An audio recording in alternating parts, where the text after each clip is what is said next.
Assalamualaikum warahmatullahi wabarakatuh. Bertemu lagi dengan guru. Kita lanjutkan hari ini tema 3.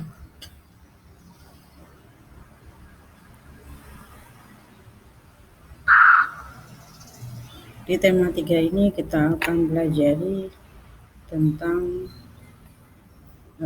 bahasa Indonesia, materi bahasa Indonesia, IPA dan PS serta SPK. Kita mulai dengan bahasa Indonesia. Di bahasa Indonesia kita akan belajar tentang teks eksplanasi. Teks eksplanasi adalah teks yang menjelaskan tentang proses terjadinya atau menguraikan rangkaian peristiwa terbentuknya suatu fenomena alam atau peristiwa sosial.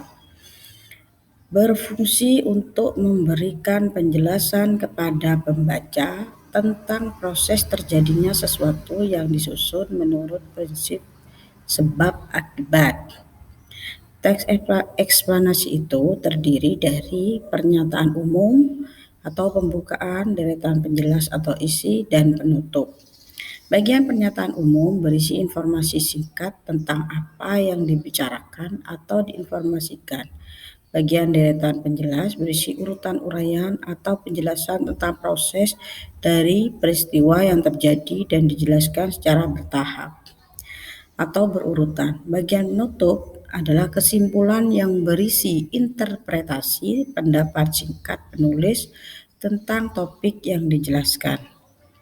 Teks eksplanasi ilmiah adalah teks eksplanasi yang menerangkan suatu proses yang bersifat ilmu pengetahuan, seperti gejala alam, terjadinya pelangi, proses arus listrik, dan sebagainya.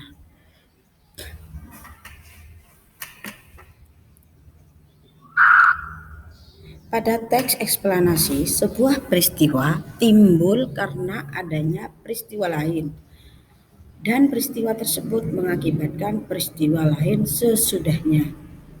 Struktur teks eksplanasi terdiri dari pernyataan umum atau topik masalah, deretan penjelas, dan interpretasi atau kesimpulan pesan. Pernyataan umum berisi tentang penjelasan umum tentang fenomena yang akan dibahas. Bisa berupa pengenalan fenomena tersebut atau penjelasannya. Deretan penjelas berisi tentang penjelasan proses menghasilkan energi listrik. Contohnya proses menghasilkan energi listrik. Interpretasi merupakan intisari atau kesimpulan dari pernyataan umum dan deret penjelas. Dapat juga berupa tanggapan maupun mengambil kesimpulan atas pernyataan yang ada di dalam teks tersebut. Sekarang kita lanjutkan ke IPA. IPA tentang rangkaian listrik. Rangkaian listrik itu ada 2, yaitu rangkaian seri dan rangkaian paralel. Sekarang kita akan pelajari terlebih dahulu bagaimana rangkaian seri. Rangkaian seri, baterai dan lampu diletakkan secara sejajar.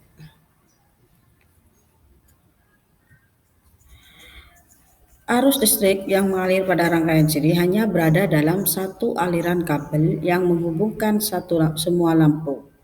Tidak ada cabang. Jika terdapat percabangan lebih dari satu lampu pada rangkaian seri, maka jika satu lampu dibuka, satu aliran dari kutub baterai diputus, maka semua lampu akan mati. Fungsi baterai sebagai sumber energi. Terdapat kutub positif dan kutub negatif pada baterai yang diletakkan dengan posisi kutub positif bertemu dengan kutub negatif. Sekarang fungsi kabel. Untuk apa fungsi kabel? Fungsi kabel itu untuk mengalirkan arus listrik dan baterai hingga mencapai lampu. Nah, terdapat kedudukan lampu untuk mengaitkan tembaga pada kabel, sehingga arus listrik akan mencapai filamen pada bagian dalam lampu. Rangkaian seri biasa terdapat pada lampu-lampu di rumah